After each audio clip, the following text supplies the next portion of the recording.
오늘 우리 계신 하나님의 말씀 요한계시록 2장 1절에서 7절까지의 말씀 한 절씩 교독하도록 하겠습니다. 에베소 교회의 사자에게 편지하라. 오른손에 있는 7 별을 붙잡고 7 금촛대 사이를 거니시는 이가 이르시되 내가 내 행위와 수고와 내 인내를 알고 또한 악한 자들을 용납하지 아니한 것과 자칭 사도라 하되 아닌 자들을 시험하여 그의 거짓된 것을 내가 드러낸 것과 또 내가 참고 내 이름을 위하여 견디고 게으르지 아니한 것을 아노라. 그러나 너를 책망할 것이 있나니 너의 처음 사랑을 버렸느니라. 그러므로 어디에서 떨어졌는지를 생각하고 회개하여 처음 행위를 가지라. 만일 그리하지 아니하고 회개하지 아니하면 내가 내게 가서 내 촛대를 그 자리에서 옮기리라. 오직 내게 이것이 있으니 내가 니골라 당의 행위를 미워하는도다. 나도 이것을 미워하노라. 함께 읽습니다. 귀 있는 자는 성령이 교회들에게 하시는 말씀을 들을지어다. 이는 그에게는 내가 하나님의 낙원에 있는 생명나무의 열매를 주어 먹게 하리라. 아멘. 자리에 앉으시기 바랍니다. 할렐루야. 거룩한 주일 주님 전에 나와 예배드리시는 성도님들을 주님의 이름으로 환영합니다. 우리 옆에 있는 분들과 사랑의 유절 나누겠습니다. 인사합시다. 사랑합니다. 축복합니다. 이 시간 주 앞에 나와 예배드리시는 성도님들에게 주님의 크신 은혜가 함께 있기를 주의 이름으로 축복합니다. 우리가 주일날 예배 시간에 요한계시록 말씀을 살펴보고 있습니다. 우리는 지난주 말씀을 통해서 요한이 pat모라는 섬에 갇혀 있음을 살펴보았습니다. 요한은 하나님의 말씀과 예수 그리스도를 증언한 것밖에는 한 일이 없습니다. 그러나 이 일이 황제 입장에서는 죄가 됩니다. 놀랍게도 죄가 됩니다. 우리가 하나님을 왕으로 모시고 주인으로 모시고 살아가는 것이 누군가에게는 마음에 들지 않습니다. 세상에서 왕 노릇하고 싶은 사람들에게는 상당히 거슬릴 것입니다. 그래서 예수 그리스도를 믿는 것 자체로, 하나님을 믿는다는 이유로, 심지어 선을 행하고 수고하고 봉사하고 헌신함에도 불구하고 미움과 박해와 고난을 받을 수가 있습니다. 그런데 우리는 그것을 결코 두려워할 필요가 없습니다. 왜냐하면 요한은 pat모라는 섬에 유배를 당하고 있는데 그곳에서 정말 괴롭고 고통스럽고 지옥 같은 나날을 보내는 것이 아니라 그곳에서 하나님으로부터 환상을 듣고 음성을 듣고 하나님과 놀라운 깊은 교제를 나누며 정말 황홀한 하루하루의 삶을 살아가고 있습니다. 그래서 그 척박한 유배지의 삶에서 행복하고 평안한 매일매일의 삶을 살아가고 있는 것이죠. 여러분, 오늘 우리가 예수 그리스도를 믿고 말씀을 따라 살아가서 하나님을 예배하고 하나님을 섬기며 사는 것이 때로는 우리에게는 힘들고 괴로운 작업이 될 수도 있지만 심지어 사람들로부터 또 세상으로부터 고통과 미움과 또는 이런 외면과 따돌림을 받을 수도 있습니다. 당연히 처음에는 당황스럽고 두려우실 수 있을 것입니다. 그러나 하나님과 함께 할 때 정말 가장 좋은 것이 임한다는 사실을 잊지 마십시오. 그것을 믿고 기다리시고 기도하시면 하나님께서 이 세상이 줄 수 없는 놀라운 평안을, 이 세상에서 누릴 수 없는 놀라운 행복을 누리게 하실 것입니다. 그래서 어찌 보면 이 세상에서 가장 천국을 가장 많이 맛보고 살아가다가 하늘나라에 간 사람이 누구냐 하면 저는 당연히 요한이라고 생각을 합니다. 이미 그것을 환상 중에 음성 가운데 경험하면서 살았던 사람이에요. 우리가 요한복음이나 요한 1, 2, 3서나 요한계시록을 보면 요한이 갖고 있는 그 메시지 핵심이 사랑이라는 걸 너무나 잘 알 수 있습니다. 말씀, 믿음, 소망, 사랑인데 그 중에도 유독 사랑이 더 강조되어 있음을 알 수 있습니다. 물론 성경의 핵심도 사랑입니다. 사랑 때문에 사랑을 시작하기 위해서 믿음이 필요한 거지 믿음은 종착점은 아니거든요. 근데 놀라운 건 요한은 살아생전 예수님으로부터 가장 많은 사랑을 받았던 제자이기도 해요. 그리고 또 그 사랑의 메시지를 가장 많이 들었고 가장 많이 환상으로 경험했고 가장 많은 글로 남긴 사람입니다. 그렇기 때문에 오늘 우리들이 예수 그리스도를 믿는 삶에 부딪히는 이 육신의 저항 또는 세상으로부터의 이 고난과 핍박들 앞에 절대 낙심하지 마시고 하나님께서 요한에게 베풀어 주셨던 그 놀라운 황홀한 경험들, 그 평안과 행복들 저 여러분들도 누리며 살아가시기를 소망합니다. 하나님께서는 우리에게 그런 놀라운 은혜를 베풀어 주실 것입니다. 하나님은 요한을 처음 부르실 때 요한에게 말씀하실 때 요한은 도대체 이런 큰 음성이 놀라운 환상이 누가 얘기하는 걸까 알기 위해서 몸을 돌이켰습니다. 그렇습니다. 오늘 우리들도 하나님께서 아무리 은혜를 베풀어 주셔도 아무리 음성을 들려주셔도 내가 귀를 열지 않으면 내가 고개를 돌리지 않고 몸을 돌이키지 않으면 받을 수가 없습니다. 아무리 성경이 이렇게 기록되어 있어서 책으로 있다 할지라도 펴서 읽지 않으면 이건 나랑 상관없는 말씀이 되는 거죠. 하나님께서 아무리 나를 불러도 하나님께서 꿈과 환상 중에 또는 이렇게 들리는 설교를 통해 하나님의 말씀을 전해주시고 또 각각의 사람들의 입을 통해서 하나님의 말씀을 들려주시고 각각의 상황과 환경 가운데 또 그리고 사람들을 통해서 하나님의 사랑을 직접 베풀어 주실 때 그것을 향해 우리가 눈을 열고 귀를 열고 몸을 돌이켜 받아들여야 합니다. 요한은요 그걸 받았기 때문에 누린 것입니다. 안 주면 못 받습니다만 줄 때 잘 받아야 되는 것도 우리의 일이기도 합니다. 그래서 저는 이제 청년들과 모임을 할 때 가장 많이 강조하는 게 잘 받아야 된다라고 말씀하죠. 놀랍게도요 다른 종교와 다르게 기독교는요 하나님의 방식은요 하나님이 먼저 주십니다. 절대 우리가 먼저 하는 게 없습니다. 그러니까 절대 먼저 구하는 게 먼저가 돼서는 안 돼요. 받는 게 먼저입니다. 여러분 우리가 메시아를 요청했기 때문에 메시아를 보내준 게 아니고요. 하나님께서 처음부터 메시아를 약속하셨고 메시아를 보내줬기 때문에 우리가 받아들이는 겁니다. 그렇기 때문에 우리는 이 순서를 놓치지 마십시오. 여러분 그러니까 오늘 뭐 어렵지 않잖아요. 뭐 여러분 가만히 앉아 계시면 제가 열심히 말하고 있지 않습니까?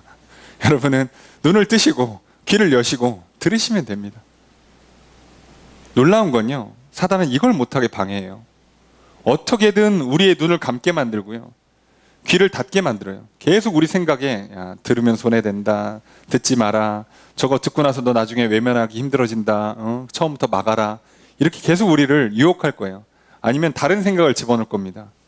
듣고 보니까 기분 나쁘네, 이거 나들이라고 하는 소린가, 이거 아니야, 이거는 저 옆에 사람 들으라고 하는 소리야. 잡념을 자꾸 심어 넣어주고요 불편한 마음을 주고요 또는 괜한 욕망과 괜한 거짓말로 우리를 계속 우리의 생각을 흐트러뜨려요.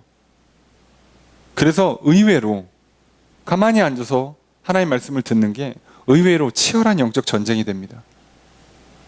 그래서 우리는 이 시간에 몸을 돌리는 싸움, 눈을 열고 귀를 여는 싸움을 싸우셔야 돼요. 그래서 여러분들 가만히 앉아 계신 것 같지만 여러분들의 영혼은 치열한 싸움을 싸우는 겁니다.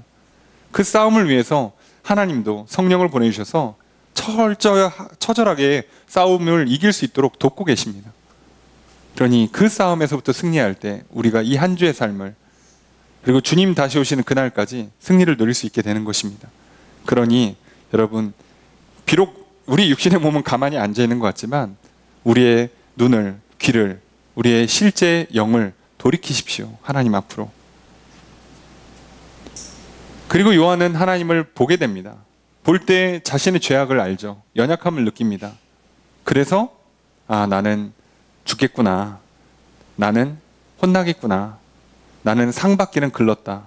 여러분 이게 잘못된 판단이 아니라요 정확한 판단을 내린 겁니다. 여러분들이 오늘 하나님 말씀을 들으시면요 먼저 이 생각이 들어오셔야 잘 듣는 거예요. 지난 한 주 잘못 살았구나. 열심히 한다고 했는데 안 됐구나. 아예 열심히 하지도 않았구나. 야, 혼나겠는데? 이러다가 복은커녕 이거 징계받고 저주받고 그러다가 인생 망할 수도 있겠는데 라는 생각 드시는 게 잘 들으신 거예요. 놀랍게도요. 그리고 그 생각이 들어올 때 하나님은 동시에 손을 내밀어 주실 것입니다. 그렇지만 내가 너를 용서한다. 여러분, 그래서 우리는요, 죽을 것 같고 끝날 것 같고 망한 것 같을 때 몸을 돌이켜서 예수 그리스도를 바라보셔야 돼요. 처음에는 무섭죠. 처음엔 싫죠. 하지만 바라보셔야 합니다. 그 빛나는 얼굴, 그 위험찬 음성을 보고 들을 때 처음에는 불편하고 힘들고 괴롭지만 그때 하나님의 그 따스한 손길이, 용서의 손길이, 그리고 깨끗이 씻어주시고 새롭게 회복시켜주시는 놀라운 능력이 우리에게 임하는 것입니다. 그래서 오늘 또 말씀을 들으실 때 지난 한 주나 또 지난 나의 삶을 뒤돌아보시면서 많이 찔리시고 괴로우실지라도 그때부터 또 귀를 닫고 눈을 닫지 마시고요. 끝까지 눈을 뜨시고 귀를 여셔서 하나님의 말씀을 들으십시오. 그 말씀 속에서 하나님은 우리의 상한 심령을 위로하시고 우리의 더럽혀진 영혼을 깨끗게 씻어주실 것이고 우리를 새롭게 회복시켜 주실 것입니다. 오늘 또 그 은혜의 자리로 우리를 초청하십니다. 그 자리에 나오신 저 여러분들에게 하나님의 놀라운 은혜가 함께 있기를 주의 이름으로 축복합니다. 계시록의 말씀은 계시라고 하지만 실제로는 묵시라고 읽는 게 맞다고 그랬죠. 묵시와 예언과 편지로 돼 있다고 말씀드렸어요. 이게 이제 섞여 있습니다. 섞여 있어서 좀 힘듭니다. 그런데 대놓고 편지라고 말할 수 있는 것은 계시록 2장 3장이 끝이에요. 나머지는 편지라고 하기에는 조금 애매한, 대부분은 예언이나 묵시로 보는 게 맞죠. 실제 편지는 2장 3장에서 끝나요. 그런데 이것도 단순한 편지가 아니라 예언의 묵시의 편지죠. 그래서 뭐 이게 어려운 게 아니라 편지니까 오늘 본문 총 7개 교회 중에 첫 번째 교회가 되는 에베소 교회에 보내는 편지예요. 실제 그 당시에 있던 에베소 교회에 보내는 편지죠. 또한 동시에 이것은 계시록 묵시이기 때문에 에베소 교회와 같은 다른 여러 교회들에게 보내는 편지예요. 그래서 보시면 여기 뒤에 7절에 성령이 교회들에게 하시는 말씀을 들어라 이렇게 돼 있어요. 처음부터 이거는 에베소 교회만을 위한 말씀이 아니라 에베소 교회에게 직접 전달함과 동시에 여러 교회들에게도 한 번에 전하는 말씀이에요. 게다가 이 말씀은 단순히 에베소 교회나 그 주변에 있는 다른 교회나를 향해서 주는 말씀으로 끝나는 게 아니라 에베소 교회와 같은 상황, 현실에 처해 있는 수많은 교회들, 또 나아가 오늘날 각각의 성전된 우리 한 사람 한 사람을 향한 하나님의 말씀이에요. 자, 이렇게 읽으시면 돼요. 근데 뭐 보통 성경 다 이렇게 읽습니다. 예. 뭐 옛날의 이야기, 그리고 그것을 오늘 나에게 해석하고 적용시키는 방식으로 읽기 때문에 사실 그래서 어떻게 읽다 보면 별 차이를 못 느껴요. 그런데 아시죠? 잘못 읽으면 여러분 놀라운 꿈과 환상의 세계로 가서 이단에 빠지는 건 시간 문제가 될 수 있는 참 까다로운 성경이 됩니다. 그래서 잘 읽기를 부탁드립니다. 먼저 1절 말씀 함께 읽습니다. 시작.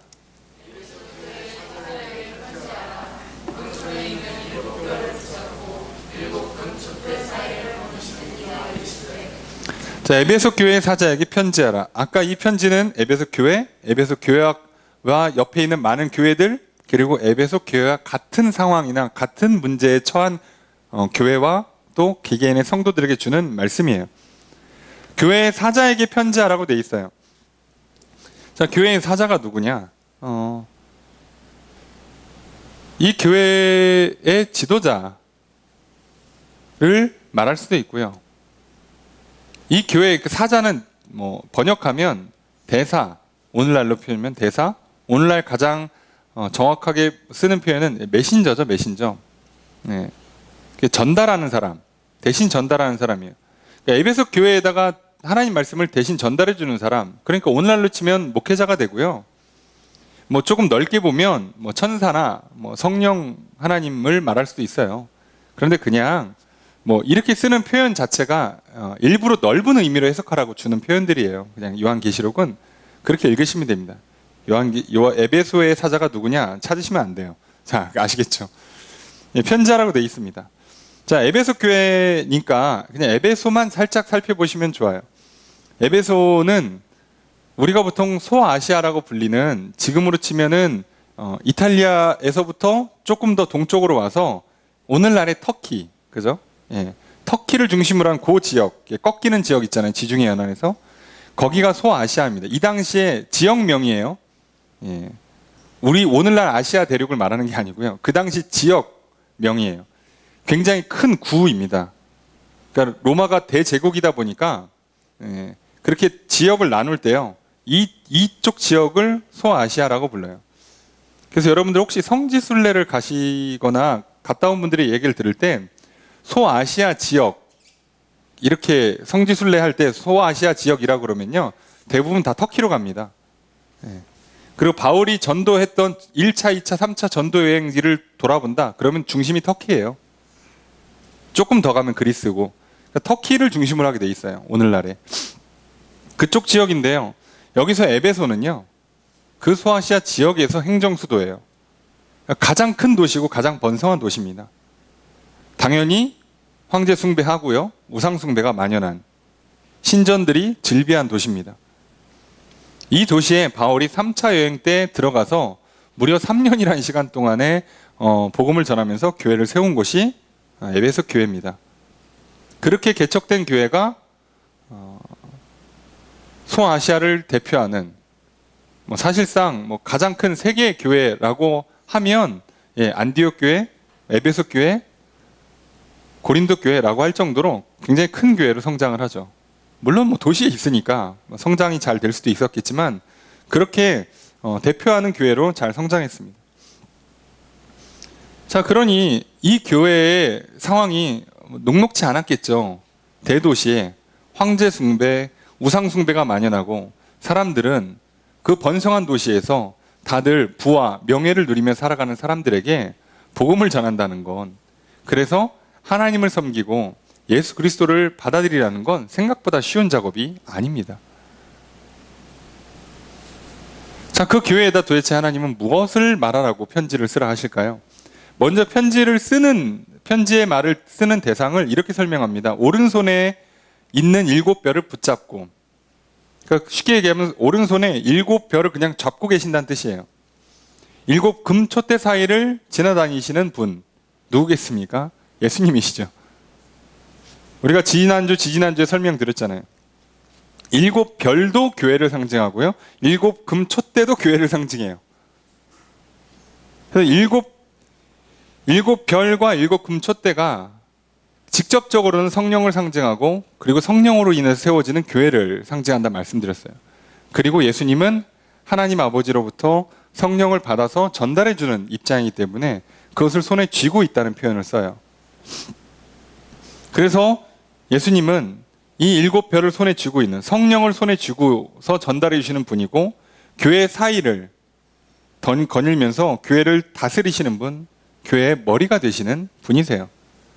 자, 그러니까 지금 요한이 에베소 교회에다가 편지를 써서 보내는데 예수님이 직접 하시는 말씀을 전달하는 겁니다.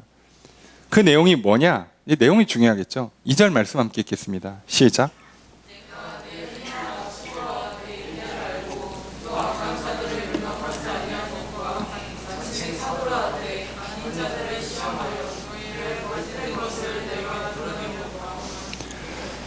자, 오늘 이렇게 시작합니다. 내가 내 행위와 수고와 내 인내를 안다. 예수님께서 안다라고 말씀하세요. 이게 굉장히 중요한 표현이죠. 예수님은요, 알고 계세요. 뭘 아시냐? 너의 행위를 안대요. 너가 수고한 걸 안대요. 너가 인내한 걸 안답니다. 도대체 구체적으로 어떤 행위를 한 건지, 어떤 수고와 인내를 한 건지는 몰라요. 다만 에베소 교회가 세워진 이후에 성도들이 행한 것들, 그리고 수고한 것들, 인내한 것들을 알고 계세요. 그러니 결국 이들이 뭘 했겠어요? 당연히 예수 그리스도를 나의 구원자로 받아들이고 하나님을 예배하면서 하나님의 말씀을 따라 살기 위해서 했던 행동들, 그것 때문에 필연적으로 따가오는 수고와 고생들, 그리고 그것을 하기 위해서 견뎌야만 됐던 여러 가지 인내들을 하나님, 예수님께서 알고 계시다고 말씀하시는 거죠. 그런데요, 이게 참 우리에게 위로가 되는 말씀이에요. 여러분, 교회에서 성도들이요, 믿음의 행위들을 하고 예배드리고 뭐 봉사하고 하는 것들이 있잖아요. 수고하고 헌신하는 것들이 있고요. 그리고 오랫동안 참고 견뎌내는 것들이 있어요. 그런데 생각보다 다른 사람들이 잘 모릅니다. 그런 경우가 참 많아요. 내가 교회를 위해서 눈물로 기도하는데요, 아무도 몰라요. 늘 마음을 쓰는데 나는 막 애가 달아. 오늘 막 이렇게 저 형제 자매가 나왔나 안 나왔나, 교회 시설물들이 괜찮나, 뭐 이렇게 교회 상태가 어떻고, 뭐 이렇게 교회의 성장이 어떻고, 뭐 교회의 재정 상태가 어떻고, 요즘 뭐 하나님께서 우리에게 어떻게 은혜를 주시나, 막 이런 거에 마음에 애달고 있는데요, 아무도 몰라요. 그런 경우가 허다합니다. 그래서 사람은요, 그러다 보니까 자칫하면 실망하고 낙심하고 지쳐요. 그런데 오늘 에베소 교회를 향해서 예수님 뭐라고 말씀하십니까? 내가 안다 라고 말씀하세요. 너가 한 일들, 너가 수고한 거, 너가 오래 참고 견딘 거 안다예요. 여러분, 우리가 오늘 말씀을 듣기 위해서 가만히 앉아있는 것 같지만 실제로는 굉장히 치열한 영적 전쟁을 벌인다고 말씀드렸잖아요. 근데 그걸 어떻게 합니까? 여러분, 그 옆에 있는 사람도 몰라요. 여러분이 지금 마음속에 어떤 갈등이 막 생기고 있는지, 머릿속에 막 지금 생각이 충돌이 나요. 하나님 말씀이 듣는데 맞는데 난 또 이게 싫어. 세상 살아갈 때 난 이게 더 좋은 것 같은데 부딪히고, 이쪽에서는 막 듣기 싫다고 사단이 속삭일 때 성령님께서 들어라. 뭐 이때 막 여기서 막 정신없는데 옆에 있는 사람은 그냥 얘가 약간 이렇게 졸리는가? 뭐 이렇게밖에 못 알아들어요. 뭐 하고 있지? 알 수가 없어요. 얼마나 힘든 작업입니까, 사실. 그렇잖아요. 여러분들 공부해 보시면 알잖아요. 잘 안 풀리는 문제 풀려고 막 애를 쓰면요, 머리 터져요. 근데 옆에 있는 친구나 부모님이 와서 뭐 하냐? 뭐 이러고, 빨리 풀어. 뭐 이러고, 예. 아무도 몰라요. 나의 그 괴로움을, 애씀을 몰라요. 나는 신경 써가지고 이렇게 청소도 하고 했는데, 몰라. 집안 정리를 다 해놨어. 부모님이 기뻐하시겠지? 몰라. 심한 경우는요, 내가 했는데 옆에 사람 칭찬해줘요. 와, 그때 마음이 무너질 때가 있잖아요. 이거 내가 한 건데. 이거 내가 한 건데. 그럴 때가 참 많아요, 우리 인생에. 그런데 예수님은 아신다고요. 이게 참 인간이요, 영적인 존재이긴 하지만 육신을 덧입고 살아가다 보니까 이 몸의 반응이 참 어려울 때가 있어요. 몸은 어떤 의미에서는 굉장히 기계적으로 움직이는 거예요. 당연히 내가 일을 했으니 보상받고 싶어하고, 피곤한 일을 했으니 쉬고 싶어하고, 에너지를 썼으면 먹고 싶고 자고 싶어하는 게 당연한 거예요. 근데 그러다 보니까 필연적으로 뜻하지 않은 충돌이 생겨요. 그 사단은 그걸 또 놓치지 않고 들어와서 우리를 공격하고요. 그때 오늘 우리는요, 이 예수 그리스도께서 우리에게 주시는 이 위로의 말씀 들으셔야 합니다. 예수님 아세요. 우리가 얼마나 애쓰고 수고했는지 아세요. 남들이 볼 땐 가만히 있는 것 같지만 그걸 위해서, 그 한 말씀 듣기 위해서 내가 무슨 고생을 하고 노력을 했는지. 내가 오늘 예배의 자리에 나오기 위해서, 남들은 모르잖아요. 그냥 버스 타고 왔나 보다, 차 타고 왔나 보다 하지만 아침부터 일어나서 고생하고, 집에서 또 이렇게 난리 나는데 그거 싸우고, 예, 뭐 옆에서 막 유혹이 와, 놀러 가자, 뭐 그랬는데 그걸 막 끊어내고, 모르잖아요. 오늘 내가 헌금하는데 이 돈이 나한테 얼마나 귀한 돈인지 아무도 모르잖아요. 예? 먹을 거 아껴가면서, 사실은 저쪽에 먼저 써야 되는데 땡겨왔어. 며칠 좀 고생해야 돼. 옆에 누가 알아요? 그냥 1,000원짜리 하나 넣나 보다, 10,000원짜리 하나 넣나 보다, 그러지 누가 알아요? 아무도 몰라요. 심지어 여러분이 그러고 계셔도 저도 몰라요. 알 수가 없는 거예요, 이건. 그래 또 목사님이 몰라준다고 또 마음 상하고 그러지 마시고요. 알 수 없는 거예요. 그런데 놀라운 건, 그래서 우리는 때때로 지칠 때, 때때로 마음 상할 때 예수님께서 말씀하신다고요. 사랑하는 아들아, 사랑하는 딸아, 내가 너의 행위를, 너의 수고를, 너의 인내를 안다. 남들은 겉으로 변한 게 하나도 없어서 아무것도 안 한 것처럼 생각할지 모르지만, 네가 속으로 얼마나 애쓰고 있고 고생하고 있고 얼마나 참고 견디고 있는지 내가 안다. 그렇게 우리를 위로해 주세요. 그리고 잘했다고 칭찬해 주십니다. 여러분, 뭐 어렸을 때 공부해 보신 분들, 학교 다니신 분들은 다 한 번씩 경험해 봤잖아요. 공부하다가 딱 쉬고 있는데 꼭 그때 부모님 들어오셔가지고 맨날 논다고 혼내켜요. 진짜 1분 전까지 공부했는데 너무 힘들어갖고 이제 딱 쉬어서 이렇게 손 이렇게 책 덮고 스트레칭 하고 있는데 그때 딱 들어와요. 욕 많이 먹고 마음 상할 때 예수님께서 위로하십니다. 그래도 나는 안다. 너가 1분 전까지 공부한 걸 나는 안다. 기도하다가 지쳐서 잠들었는데 옆에 사람이 너 맨날 기도할 시간에 자냐고 뭐라고 할 때 예수님 말씀하세요. 너가 방금 전까지 기도했던 거 내가 안다. 여러분 이게요 우리에게 참 위로가 돼요. 목사도 마찬가지거든요. 여러분 제가 주중에 뭐 하는지 여러분들 모르시잖아요. 그죠? 당연히 모르죠. 제가 얼마나 여러분들 한 사람 한 사람 애를 쓰고 그죠? 관심 갖고 기도하고 어떻게 알아요? 그죠? 그러다가 주일날 인사 못하고 휙 지나가면 그죠? 또 삐지고 목사님 나한테 관심이 없다고. 오늘 이렇게 머리를 이렇게 헤어스타일 파마하고 오셨는데 이렇게 못 알아봐. 그럼 이제 마음 상하고 그죠? 그런 경우가 허다해요. 그래서 또 목사는 목사들이 지치는 거죠. 저분이 왜 저러시지? 몰라. 서로 몰라. 그때 막 기도하는데 반응이 없어. 막 전화해도 안 받아. 문자해도 막 안 받고. 혼자 이렇게 막 교회 정돈하고 청소하고 있으면 갑자기 외로움이 밀려올 때가 있어요. 사람이니까요. 몸은 정직하거든요. 잘못된 게 아니고 그때 뭐라고요? 그때 나에게 주시는 이 하나님의 말씀 들으시면 돼요. 성경을 펴서 읽으시면 돼요. 하나님 알고 계시지. 맞아. 그렇잖아요. 제가 이렇게 설교하면 뭐 설교 한 시간 만에 뚝딱 나오는 거 같잖아요. 죽을 고생하는 거 아무도 모르죠. 그죠? 그런 거예요. 다 인생은. 여러분 한 주간에 열심히 공부한 거, 열심히 일한 거 사실 아무도 몰라요. 그것 때문에 얼마나 애쓰고 고생했는지 몰라요. 자녀들 키워보신 부모님들 아시죠? 얘네 아무것도 몰라요. 내가 니들 키우느라고 그 어떤 고생을 했는지 아무도 몰라요. 나중에 커서 알죠. 이렇게 키우셨구나. 그 칭찬과 위로를 받아서 우리는 또 힘을 내는 겁니다.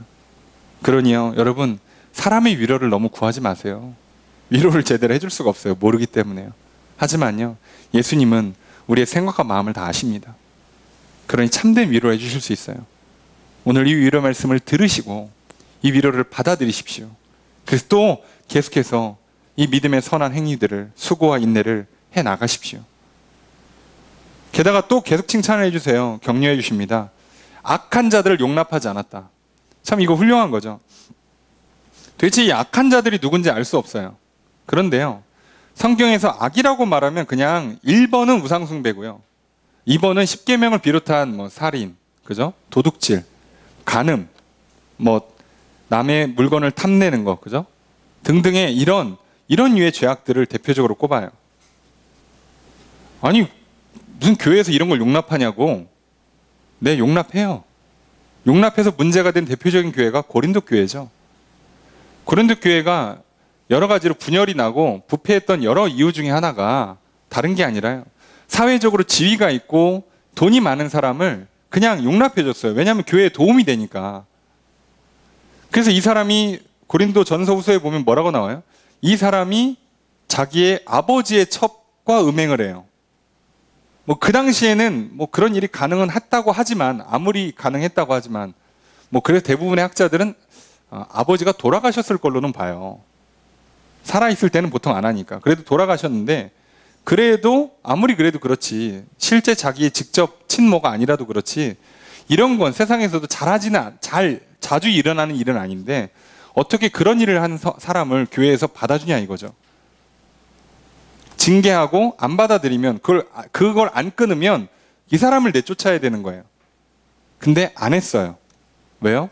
사회적인 지위가, 또 교회에다 하는 그 힘과 재정적인 능력이 크니까 받아줬던 거죠. 그러니까 그걸 통해 사람들이 어떻게 배워요? 죄를 져도 괜찮구나. 이게 들어오니까 교회가 급격히 무너지기 시작해요. 그럼 사람들이 죄를 엄청 짓는 거냐? 그게 아니라요, 사람들이요, 뭐를 습득하는 거예요? 교회에서도 돈과 권력이 있어야 대우를 받는구나. 그래서 사람들이 밖에 나가서 세상에서 부와 명예와 권력을 얻기 위해서 죄를 짓기 시작해요. 그리고 그 죄를 진 걸 그대로 가져와서 교회에서도 또 똑같이 죄를 져요. 교회는 그렇게 타락이 시작되는 겁니다. 그리고 이게 남 얘기 아닌 게 지금 사실상 한국 교회가 이렇게 됐죠. 게다가 한국 교회만 그러냐? 아니요. 인간의 역사가 반복되기 때문에요. 교회는 늘 이 문제가 있어요. 이런 위험이 있는 거예요. 늘 싸워야 돼요. 그런데 놀랍게도 에베소 교회가 이걸 잘 해냈다는 뜻이에요. 참 얼마나 훌륭합니까? 당연히 칭찬받았죠. 잘했다라고 칭찬하십니다. 자, 게다가 또 뭐까지 하느냐? 자칭 사도라 하되 아닌 자들을 자기가 사도라, 자칭 스스로 나는 사도입니다. 나는 복음 전도자입니다. 나는 선생입니다. 오늘날로 치면 내가 조금 뭐 예언의 은사가 있습니다. 내가 어디서 뭐 좀 받았습니다. 내가 영빨이 셉니다. 뭐 들어보신 분들 아실 거예요. 내가 은사가 좀 있습니다. 내가 옛날에 뭐 신학교 다녔습니다. 등등등 하시는 분들이 있어요. 자, 그럼 고지고대로 들으면 안 돼요. 어떻게 합니까? 에베소 교회 성도들이 그들을 시험해서 거짓을 드러냈대요. 자, 이게 중요한 거죠. 시험을 했다는 거예요. 테스트를 했다는 거죠. 여러분 중요합니다. 여러분 사람 말을 들을 때는요. 잘 들으세요. 다 들으신 다음에 그냥 믿으시면 안 돼요. 확인하셔야 됩니다. 언제 하나님 말씀은 잘 듣고 믿으라면서 확인하세요. 성경에도 써 있어요. 그렇게 되는지 안 되는지 시험해 보라고까지 돼 있어요. 하나님은요. 질문 그리고 시험이라는 표현이 뭐하지만 테스트 자체를 부정하시는 분이 아니세요. 그러니까 질문을 안 한다. 테스트, 시험이나 이런 그 확인 절차를 안 거친다. 그럼 여러분 웬만하면 거기에는 거짓이 있을 확률이 높다고 받아들이세요. 그게 설령 교회일지라도. 어쩔 수 없습니다. 그러니까 진짜 어떻게 보면 나쁜 선생님은요. 질문을 안 받아요. 그냥 그렇게 이해하시면 돼요. 질문을 잘 안 받는다가 이게 얼마나 나쁜 태도인지를 잘 보셔야 돼요. 그게 거짓일 확률이 높아져요. 여러분 이게 뭐 교사든 경제인이든 정치인이든 할 것 없이 똑같습니다. 사람의 본성이 그래요. 자, 예수님은 확인해 보라고 얘기해요. 내가 복을 주나 안 주나 시험해 보라고 하잖아요. 11조도 마찬가지고 하나님께서 계명을 주실 때도 마찬가지고 내가 이렇게 하나하나 시험해 보라고까지 얘기하시잖아요. 그런데 이들이 정말 그 사람들을 시험해서 거짓을 드러냈어요. 참 교회에는요 이런 류의 자칭 스스로 뭔가 뛰어나다고 하는 사람들이 많아요. 세상에서 똑똑한 거랑 하나님 나라에서 쓰임받는 거랑 또 다른 개념이기 때문에 연결성이 없거든요. 그래서 어떻게 해요? 시험하면 돼요. 이 사람이 내가 성경 좀 배웠다고, 내가 좀 뭐 계시를 받았다, 내가 뭐 은사를 받았다, 뭐 내가 기도가 좀 세다, 뭐 이렇게 얘기를 하면 뭐 이제 심한 경우는 내가 재림 예수다 뭐 이렇게 하는데, 그러면 아주 간단해요. 시험해보면 돼요. 하나님 말씀대로 맞는가.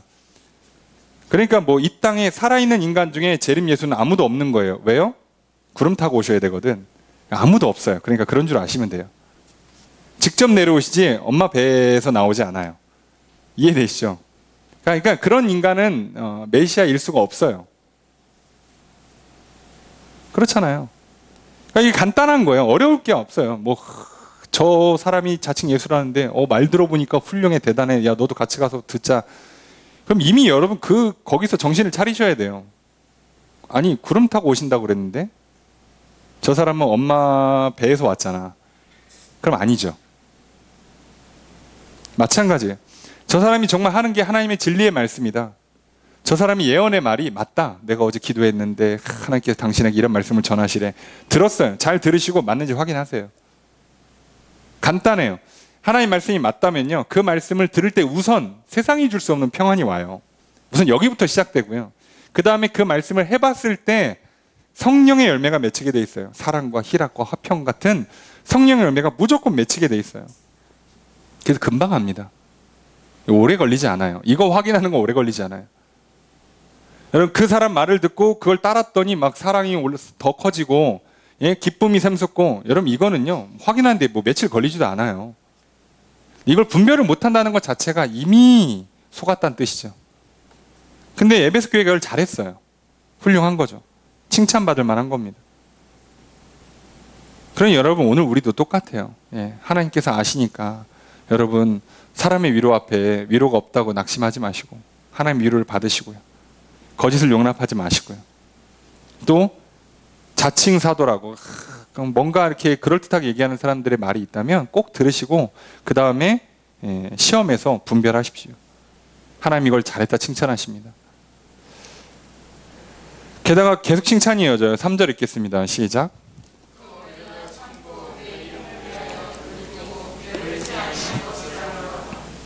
자, 뭐라고 말씀하시냐? 너가 참은 걸, 견딘 걸, 게으르지 않은 걸 안 돼요.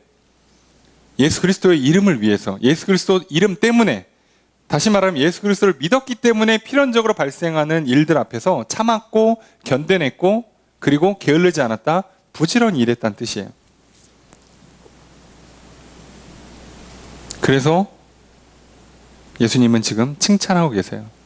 참 많이 참았다. 아유, 수고 많았다. 너 참 부지런히 일했다. 맞아요. 사람들은 몰라도 내가 얼마나 많이 생각했는지, 얼마나 많이 고민하고 갈등하고, 얼마나 눈물로 흘려서 기도하고, 얼마나 무릎 꿇었는지 사람은 몰라도 하나님 아세요. 나는 말 한마디 쉽게 한 것처럼 보이지만 나는 그 말 한마디 하기 위해서 얼마나 많이 마음에 갈등이 있고 치열한 영적 전쟁을 했는지 예수님은 아세요. 칭찬하십니다. 그 칭찬과 격려를 받으십시오. 그걸 아시기 때문에 계속 이것들을 할 수 있도록 예수님 우리에게 성령을 보내주실 거예요. 도와주실 것입니다.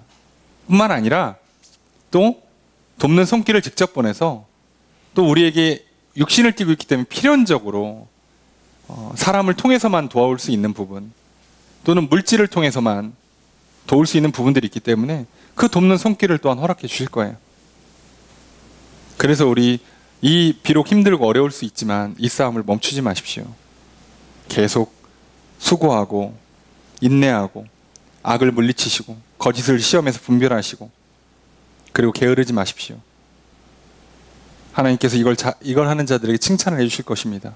그리고 이것을 끝까지 하는 사람들, 오늘 계시록의 표현대로 하면 이기는 자들에게는 하나님의 큰 상과 복이 있을 것입니다.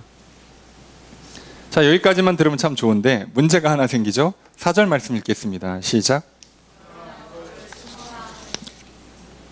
너의 처음 사랑을 버렸느니라. 자, 책망이 와요. 물론 사람인지라 교회라고 해도 완벽할 수는 없어요. 그러니 책망이 있죠. 그래서 여러분 책망 받는 걸 너무 그렇게 두려워하거나 거절하지 마세요. 당연히 있는 거예요. 예. 여러분 사람은요 칭찬도 있고 책망도 있는 겁니다.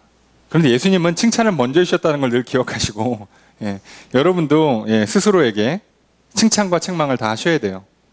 그게 우리가 인간으로서 또 이 땅을 살아가면서 꼭 해야 되는 일 중에 하나죠. 그런데 가능하면이 아니라 꼭 칭찬을 먼저 하십시오. 자녀에게도 마찬가지고요. 어떻게 칭찬만 할 수 있겠습니까? 아무리 훌륭한 자녀라 할지라도. 그렇다 아무리 잘못된 못난 자녀라고 어떻게 책망만 할 수 있겠습니까? 그러니까 다 칭찬과 책망이 있을 수밖에 없어요. 그리고 먼저 칭찬하십시오.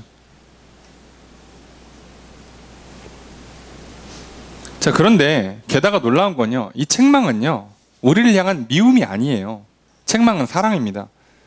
성경은 그것에 대해서 분명히 얘기하세요. 요한복음 15장에 보면 예수님께서 내가 하늘로 올라간 다음에 보혜사를 보내줄 건데 그 보혜사가 와서 책망할 거라고 말씀하세요. 성령님이 오셔서 하는 일 중에 하나가 책망하는 거예요. 1번은 말씀을 생각나게 하고 가르쳐 주시는 거죠. 그리고 그 말씀을 지킬 수 있도록 힘을 주시는 거예요. 능력을 주시는 거죠. 그런데요, 성령님은 힘과 용기와 능력만 주는 게 아니라 책망도 하세요. 잘못된 것들을 잘못됐다고 말씀하시죠. 히브리서 12장에 보면 이렇게 써 있습니다. 주께서 그 사랑하는 자를 징계하시고 그가 받아들이시는 아들마다 채찍질 하심이라 하였으니 너희가 참음은 징계를 받기 위함이라. 하나님이 아들과 같이 너희를 대우하시나니 어찌 아버지가 징계하지 않는 아들이 있으리요? 징계는 다 받는 것이거늘 너희에게 없으면 사생자요 친아들이 아니니라. 여러분 징계가 없으면 우선 좋죠. 혼나지 않으니까. 근데 그건요 하나님 자녀가 아니란 뜻이에요. 제가 아무리 열심히 목회하고 훌륭한 목사가 됐다 해도요 저에게 징계가 없다, 책망이 없다? 그러면요 저는 오히려 버림받은 거예요. 그래 여러분, 책망받는 걸, 징계받는 걸 두려워하지 마십시오. 그때 뭘 느끼시라고요? 하나님 나를 사랑하고 계시다. 이해되십니까? 아, 하나님 나를 자녀로 삼아주셨구나. 나를 하나님 백성으로 삼아주신 게 맞구나. 난 지금 혼나고 있으니까요. 여러분, 그러니까 책망은 사랑인 거예요. 그러니까 여러분, 우리가 이 하나님께서 주시는 이 위로, 내가 널 안다라고 하는 이 칭찬과 위로도 받아들이시고요, 하나님께서 주시는 이 책망도 받아들이세요. 그게 잘하는 겁니다. 그래서 그 책망을 통해서 우리를 거룩의 길로 인도해 주시고요, 우리에게 더 큰 사랑을 주세요. 그러니까 칭찬만 받아서 사랑이 커지는 게 아니고요, 놀랍게도요, 책망을 받아야 사랑이 커져요. 사람은요, 성장하기 위해서요, 칭찬만 필요한 게 아니라 책망도 필요해요. 어쩔 수 없이 징계가, 매가 필요합니다. 물론 다 겪어보셔서 아시겠지만, 어려서 혼날 때는 왠지 내가 주워온 것 같고, 왠지 날 미워하는 것 같고, 조만간 날 버릴 것 같고, 그런 느낌이 들지만 믿으십시오. 성경은 분명히 얘기합니다. 책망은 자녀에게 베푸는 사랑이라고. 근데 뭘 책망하느냐? 놀랍게도요, 이걸 책망합니다. 너가 처음 사랑을 버렸다. 옛날에는 그래서 첫사랑이라고 그랬는데, 첫사랑 그러니까 왠지 뭔가 순수하고 뜨거운 사랑 뭐 이렇게 해석을 하잖아요. 여러분, 그러면 살짝 미스할 수가 있어요. 이게 지금 처음 사랑이라는 개념이 뭐냐면, 마치 우리 인간적으로 생각하시면 안 돼요. 첫사랑의 그 순수함과 지금 사랑이나 끝사랑의 그 미적지근함을 구분하는 게 아니고요. 정확히 말하면요, 그냥 사랑을 버렸다는 뜻이에요.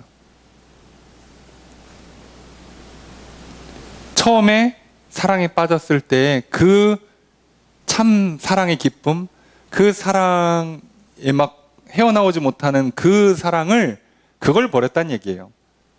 그래서 악센트를 처음에다 찍으시면 안 되고 사랑에다 찍는 거예요. 사랑을 버린 거죠, 사랑을. 잠깐만, 그럼 약간 여러분들 벌써 머리가 이상하다는 생각이 드시죠? 아니, 그렇게 인내하고 수고하고 부지런히 일하는데, 악도 거절하고, 거짓도 분별하는데, 사랑이 없다고? 그렇잖아요. 이걸 다 했는데 사랑이 없다고? 놀랍게도 가능합니다. 이게 놀랍게도 가능해요. 이런 사랑에 관련된 설명을 들을 때 어쩔 수 없이 가장 좋은 예가 부부의 관계예요. 심지어 성경도 하나님과 우리 사이의 관계를, 하나님과 이스라엘 백성의 관계를 부부의 관계로 봐요. 신랑 대신 예수 그리스도, 그리고 거룩한 신부로서의 성도를 얘기하기 때문에, 그리고 게다가 이게 맞아요. 우상숭배를 바람피는 것 간음으로 얘기하거든요. 그래서 하나님과 우리 사이의 관계는요, 그 사랑을요, 이렇게 부부의 관계가 가장 적절합니다. 자, 그러면 쉽게 설명을 드리면, 아니, 이렇게 인내하고 수고하고 헌신하고 애쓰고 노력하고 참고 견디고 거짓을 물리치고 악을 멀리 했는데도 왜 사랑이 식는 거냐? 놀랍게도 사랑 없이 가능해요. 자, 이거는 결혼 생활 해보신 분들은 알아요. 사랑 없이 가능합니다. 그냥 어쩔 수 없이 구조적으로 그냥 남편의 경우로 예를 들게요. 남편이요, 밖에서 일 열심히 해요. 돈도 잘 벌어옵니다. 성실하게 일을 해요. 자녀들도 잘 키우고요. 심지어 술, 담배도 안 하고, 도박 같은 거 당연히 안 하고요.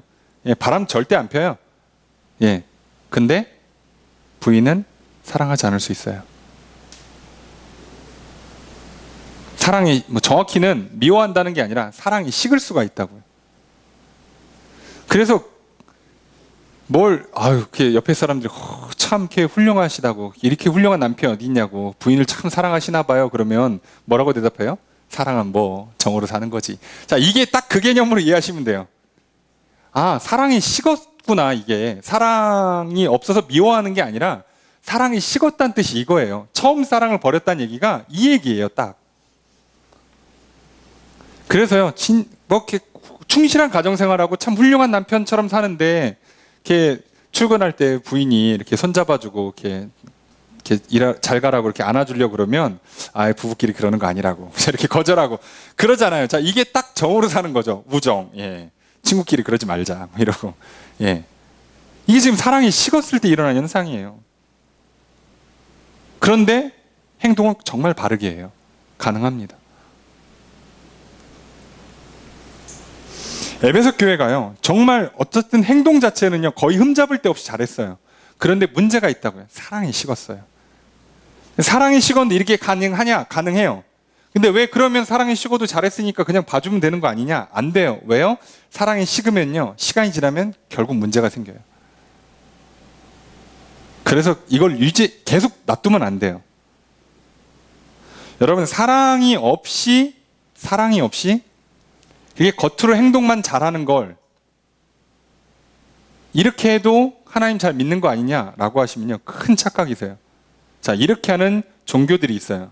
대표적으로 유교, 불교입니다. 다시 말하면 돌을 닦는 종교들은요, 사랑이 중요한 게 아니에요. 바른 행동만 갖추면 돼요. 그러니 우리가 알고 있는 이 오늘날 대한민국의 부부 관계라는 게요, 유교를 베이스로 하고 있다 보니까, 여전히 유교를 바탕으로 깔고 있다 보니까요, 내가 밖에서 바람 안 피고 열심히 일해서 돈 잘 벌어오고 가정 잘 꾸리고, 그리고 내가 술 담배도 안 하고 도박도 안 하고 뭐 이렇게 바람도 안 피고 했으면 사랑하는 거지 뭐 라고 얘기하는데요, 그거랑 다른 거예요. 이해가 되십니까? 차라리 사랑하기 위해서 서로 이렇게 뜨겁게 사랑하다가 오히려 실수할지라도, 때로는 서로 부딪히는 일이 있더라도요, 사랑하는 게 더 중요한 거예요. 왜요? 이 사람들은요, 결국 이 부딪힘의 문제를 해결하고 서로 온전히 하나가 되는 걸 이뤄내거든요. 근데 사랑이 식으면요, 부딪히는 일이 안 생겨요. 각자 열심히 잘 돌아요. 겉으로 볼 땐 멀쩡한데 사실상 남과 다를 게 없죠. 뭐 이렇게 특정 종교를 비하할 수는 없지만, 여러분 이렇게 뭐 유교 같은 종교들 이렇게 조상을 잘 섬기잖아요. 사랑으로 섬깁니까? 예. 이해되세요? 그러니까 아시죠? 살아생전에 대충 해놓고 돌아가시면 제사 그렇게 열심히 드려요. 뭐 하는 짓인지 모르겠어요. 돌아가신 날 밤에 그렇게 이렇게 생전에 좋아하셨던 음식 깔아놓지 마시고 살아 계셨을 때 드렸어야지. 근데 그렇게 못 한다니까요. 왜요? 사랑이 없으니까 결국 그게 안 돼요. 그냥 자기 맘 편하려고 그냥 뭐 복 주시겠거니 하고 그냥 행동만 잘하는 거예요. 행동만. 그래서 사랑이 없으면요, 이런 형태가 일어나요. 그리고 잘못하면 교회도 이렇게 사랑 없이 겉으로만 도덕적으로 훌륭한 신앙생활, 종교생활 할 수 있어요. 그리고 놀랍게도 예수님은 그걸 책망하십니다. 예수님이 원하시는 건 사랑이죠. 믿음, 소망, 사랑이시지. 오히려 예수님은요, 실수에 대해서 관대하세요. 죄를 졌어도요, 회개하면 얼마든지 용서해 주세요. 그런데 이렇게 훌륭하게 행동하고 있어도요, 사랑이 식으면 혼나요. 이걸 잊지 마십시오. 그래서 우리는 지금 실수를 두려워할 게 아니라요, 사랑하지 않는 것, 사랑이 식는 걸 두려워하셔야 돼요.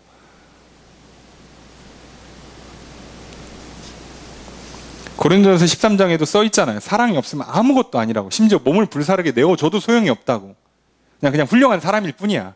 사랑의 사람이 아니라 훌륭한 사람이라고요.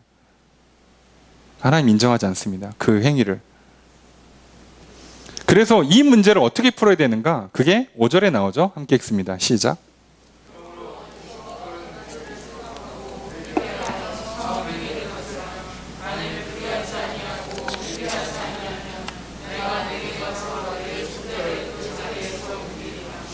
자, 그래서 세 가지의 그 해결책을 주는데, 첫 번째는 어디서 떨어졌는지를 생각해라. 두 번째는 회개하라. 세 번째는 처음 행위를 가져라예요. 자, 그럼 첫 번째 어디서 떨어졌는지를 생각하라 이건데요. 여기서 떨어졌다는 표현을 쓸 때, 자, 이게 뭐 그 영어로 번역할 때 폴이라고 쓰는 단어예요. 근데 이 떨어졌다는 표현이요, 참 재밌는 게요, 높은 자리, 정상적인 자리에서 떨어졌을 때는요, 이걸 타락이라고 번역해요. 그래서 그 보통 성경에 이 그 찬양 대장이었던 루시엘이 이제 루시퍼가 되는 거죠. 루시퍼가 스스로 교만해서 하나님을 대적해서 하늘에서 지상으로 떨어졌다고 표현해요. 그래서 타락을 영어 fall 씁니다. 그런데요, 여러분 들어보셨죠? 사랑에 빠지는 것도 fall을 써요. fall in love라고 그러죠. 사랑에 빠진다. 이게 다 떨어지는 거예요. 사랑이 없는 나쁜 상황에서 사랑으로 떨어지는 것도 떨어지는 거고요. 사랑이 있는 상태에서 사랑을 식는 것도 떨어지는 거예요. 다 상태가 역전돼 버리는 거죠. 그러니까 자, 잘 생각해보세요. 어디서 떨어지느냐를 보셔야 되는 거예요. 어디서 떨어졌는가. 그래서 그거를 생각하래요. 예수님 뭐라고요? 너가 어디서 사랑이 식어졌는지를 보라는 거예요.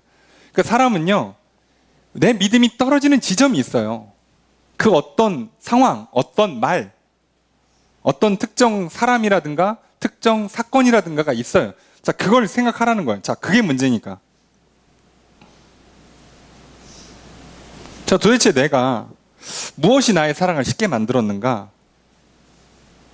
그리고 반대로 얘기하면, 그럼 무엇 때문에 나는 사랑에 빠질 수 있었는가? 그 시작점, 그 지점을 생각하셔야 돼요. 자, 그래서 우선 1차적으로 내가 사랑이 식게 된 그 지점이 있을 거 아니에요. 내가 저 사람을 미워하게 된 지점.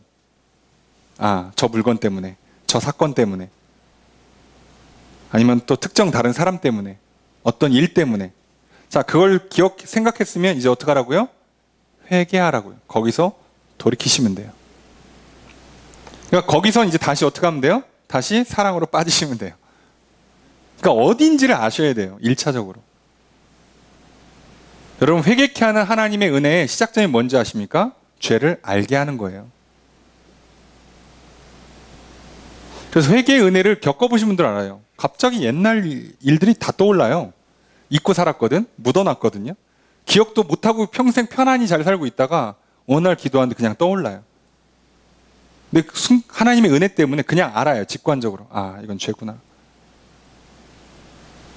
그래서 회개할 수 있도록 도우시는 거예요. 아, 하나님, 죄가 맞습니다. 이걸 용서해 주십시오. 그래서 고치고, 그것 때문에 문제가 된 일들을 제대로 다시 회복시켜 놓고, 그리고 문제가 됐던 사람에게 찾아가서 용서를 구하고 하는 일들을 하게 되는 거죠. 자, 그래서 어디서 떨어진지 생각하고 돌이켜서 어떻게 하라고요? 처음 행위를 가지라고요. 아니, 갑자기 사랑해서 왜 행위로 가느냐? 이게 뭐 그게 그거라고 하면 좀 설명이 그런데, 처음 사랑에 빠졌을 때 했던 행동들이 있어요. 자, 그걸 다시 하는 거예요. 연애를 처음 시작할 때, 그죠? 했던 행동들이 있잖아요. 예. 그럼 그 첫 느낌을 다시 살리냐? 여러분, 절대 안 돌아요. 그건 안 되는 거예요. 만약에 이렇게 부부가 좀 사이가 안 좋아서 이렇게 상담을 받아요. 그랬더니 처음 연애하던 시절을 떠올리십시오. 예, 떠올릴 수는 있지. 그때 그 순수한, 그 기분 좋은 느낌. 예. 그것을 다시 가지십시오. 그럼요, 절대 안 와요, 그건. 그 감정은 두 번 오지 않아요. 예. 그러니까 어떻게 하는 거예요? 그때 했던 걸 그대로 재현하시면 돼요. 어차피 우리의 마음이라는 건요, 행동이랑 직결되어 있기 때문에 서로 영향을 주게 돼 있어요. 그러니까 마음을 먼저 끌어올리는 게 안 될 때도 있어요. 그러니까 그때는 행동을 바꾸시면 돼요. 자, 그래서 어떻게 하라는 거예요? 그 처음 사랑에서 떨어진 지점을 알고 거기서 돌이켜서, 그래서 처음에 내가 그 사람을 사랑했을 때 했던 거, 그죠? 그래서 괜히 하루 종일 핸드폰 붙잡고 막 카톡 보내고 전화하고, 전화 받으면 막 신나서 좋아하고, 똑같이 하시면 돼요. 처음 하나님 사랑에 빠졌을 때요, 주일 아침 되면 막 눈이 번쩍 떠지고, 그죠? 막 성경 챙기고 막 예배 준비하고, 뭐 어디 예배를 늦게 와? 그때는 뭐 한 20분, 30분 전부터 와가지고 막 기다리고, 그걸 그대로 하시면 돼요. 놀랍게도. 아니, 행동을 하고도 사랑이 없어서 문제라며. 근데 다시 행동을 하라는 게 이게 무슨 경우입니까? 여러분, 사랑이 있냐 없냐는요, 행동으로 구분하기가 굉장히 어렵습니다. 여러분, 놀랍게도 구분이 안 돼요. 여러분 생각해 보세요. 누군가가 선물을 주는데, 감사와 존경과 사랑을 담아서 주는 선물과 그냥 사회생활 하느라고 인사치레를 준 선물을 보고 구분할 수 있습니까? 심지어 똑같은 물건을 주면 구분이 돼요? 아니요. 물건으로는 구분이 안 돼요. 그런데 뭘로 구분하죠? 가져온 사람을 통해서 구분이 돼요. 그 사람이 전달해 줄 때 이미 얼굴에서, 이미 발걸음에서, 말과 행동에서 이미 그게 전달이 되잖아요.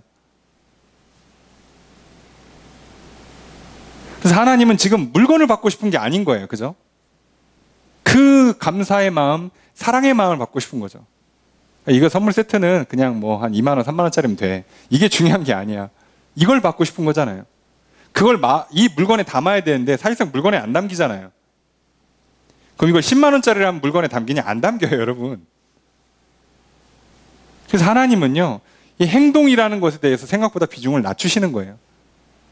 그런데 감사와 존경을 담아서 빈손으로 가진 않죠. 그러니까 얘는 기본만 하시라고, 기본만.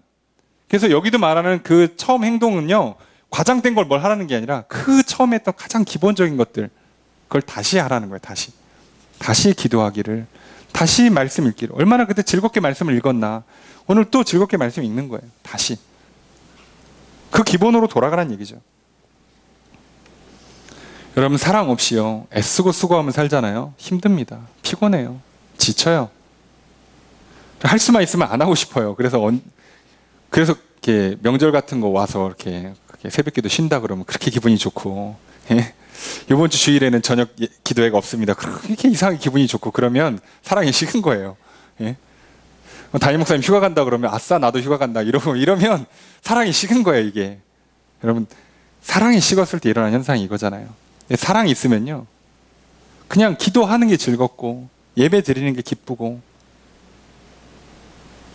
겉으로 볼 땐 똑같아요. 주일날 나와서 예배 드리고요, 기도에 참석하고요, 말씀 읽고요, 봉사하고요. 똑같아요, 겉으로는. 근데 속이 완전히 다르잖아요. 그래서 여러분, 오늘 우리의 문제는 항상 믿음의 문제고 사랑의 문제인 거예요. 그래서 하나님이 주시는 이 나를 안다라고 말씀하시면서 칭찬하시고 격려하는 위로를 받으시고요, 다시 하나님의 사랑에 빠지십시오. 이게 우리의 살 길입니다. 다른 길은 없어요. 하나님과의 사랑에 다시 빠져서 그 사랑 안에 거하고, 그 사랑 때문에 나도 하나님을 사랑하고 이웃을 사랑하며 살아가는 것이 우리가 가야 될 정답, 바른 길, 그리고 유일한 길입니다. 다른 길은 사실 없어요. 그래서 엄중한 경고를 내려요. 너가 그렇게 안 하면, 그렇게 안 한다는 건 뭐예요? 생각 안 하고 회개 안 하면, 돌이키지 않으면 내가 촛대를 옮기겠다. 촛대는 뭐라고요? 교회. 성령을 걷어가시고 교회를 옮긴다예요. 옮기는 건 다른 데로 옮기는 게 아니라요, 이 옮긴다의 직역 번역이요, 제거한다예요. 제거한다. 없애버린다는 뜻이죠.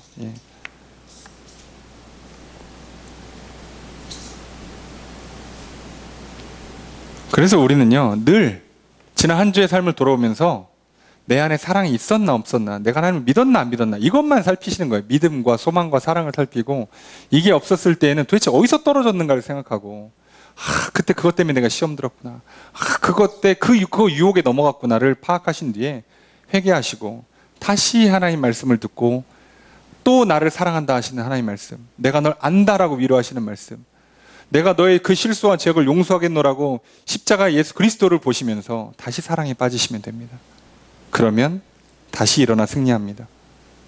근데 그걸 안 하면 이때부터는 심각한 문제가 생겨요. 예수님 다시 오시거나 내가 먼저 죽음으로 개인의 종말을 맞이하면요, 이 심판을 피할 수가 없게 돼요. 그러니 항상 지금이 은혜의 때입니다. 지금이 하나님의 사랑을 받을 때고 그 사랑에 빠질 때예요. 잊지 마십시오. 자, 그런데 6절에 다시 또 위로와 격려를 하시면서 이 말씀을 마치세요. 6절 함께 읽겠습니다. 시작.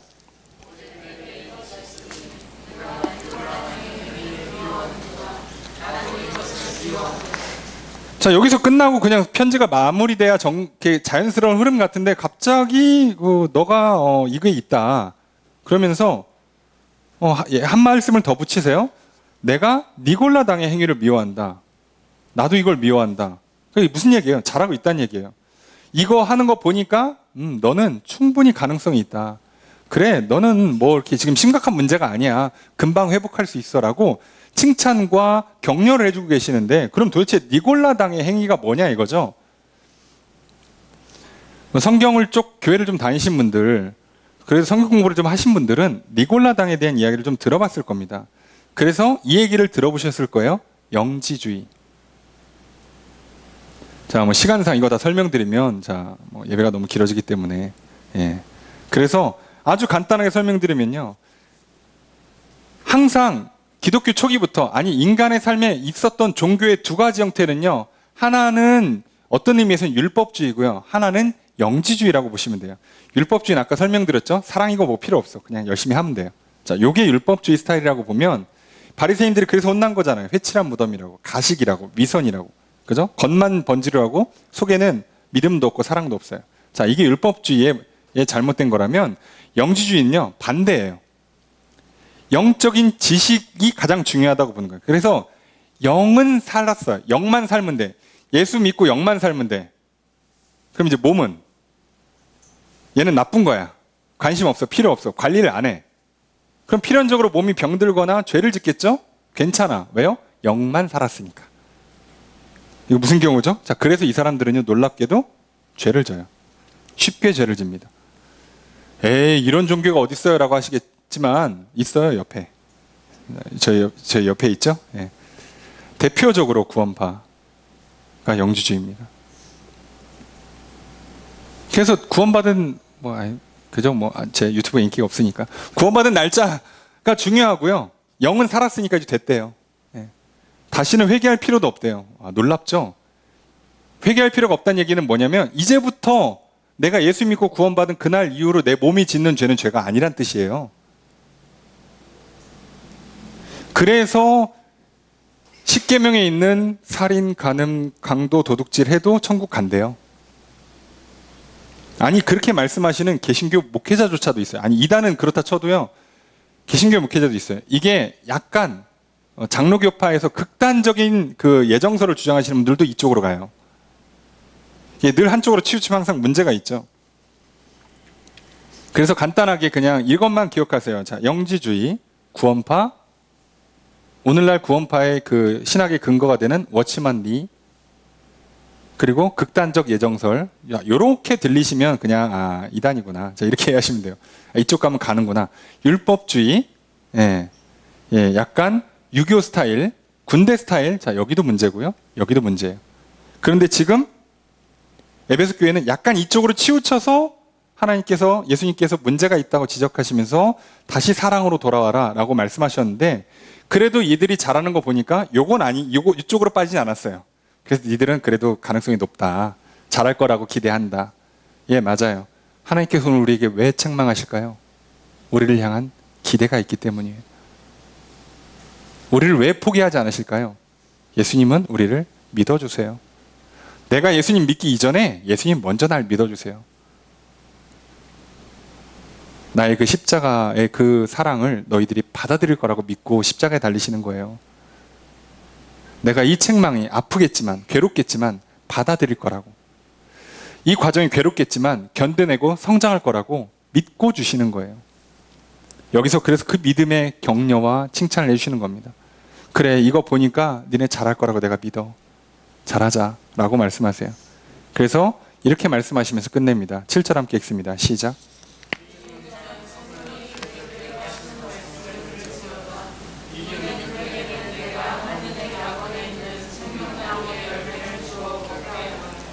앞으로 7편의 그 교회들에게 보내는 편지에 똑같이 나올 겁니다. 귀 있는 자는 성령이 교회들에게 하시는 말씀을 들을지어다. 우리가 귀는 다 있으니까요. 들으시면 됩니다. 그리고 그걸 듣고, 계시록 시작할 때부터 써 있는 것처럼 듣는 자, 읽는 자, 지키는 자.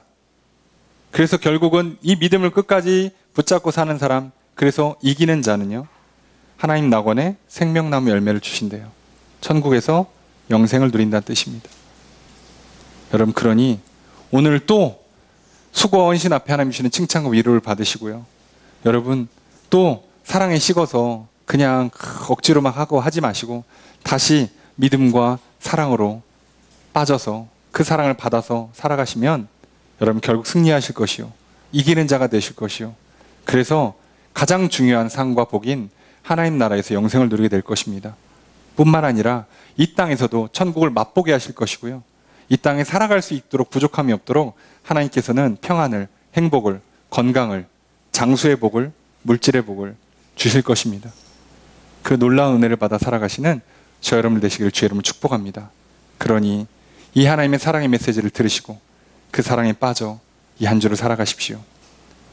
사랑 가운데 살아가시는 저 여러분들 되시기를 다시 한번 주의 이름으로 축복합니다.